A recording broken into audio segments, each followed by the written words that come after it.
আসসালামু আলাইকুম গাইস, আপনারা সবাই কেমন আছেন? আমি আপনাদের সাথে খুবই ভয়ঙ্কর সত্যি ভূতের ঘটনা শেয়ার করব।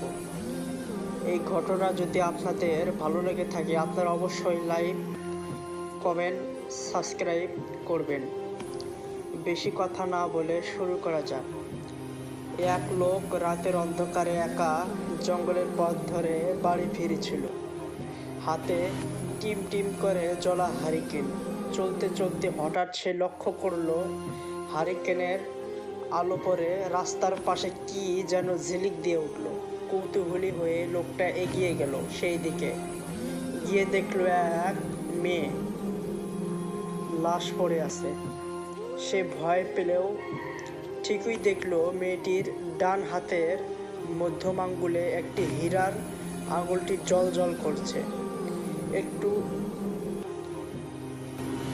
ভয় করে সে হারিকেনটা পাশে নামিয়ে রেখে লাশের আঙ্গুল থেকে আংটিটা খোলার চেষ্টা করল, কিন্তু আঙ্গুল ফুলে ওঠায় কিছুতেই ওটা খুলল না। লোকটা তখন তার পকেট থেকে একটি ছুরি বের করলো। তারপর সেই ছুরি দিয়ে পুচিয়ে পুচিয়ে লাশের আঙ্গুলটা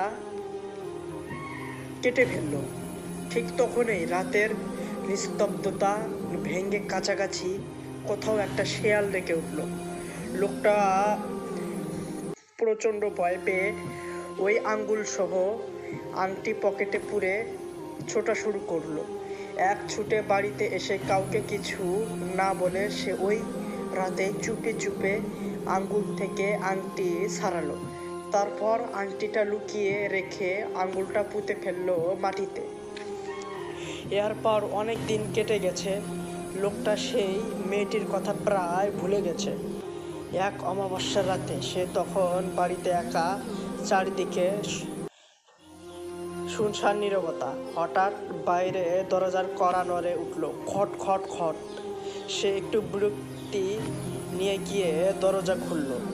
দেখলো দরজার সামনে সাদা শাড়ি পরে এক তরুণী দাঁড়িয়ে আছে। মাথায় ঘোমটা দেয়া থাকলেও তাতে তার রূপ ঢাকা পড়ছে না এতটুকু।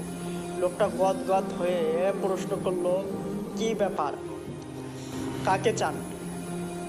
তরুণী কেমন খসখসে গলায় বলল, ভাই আমি অনেক দূর থেকে এসেছি, যাব আপনাদের পাশের গ্রামে, কিন্তু এত রাতে অন্ধকার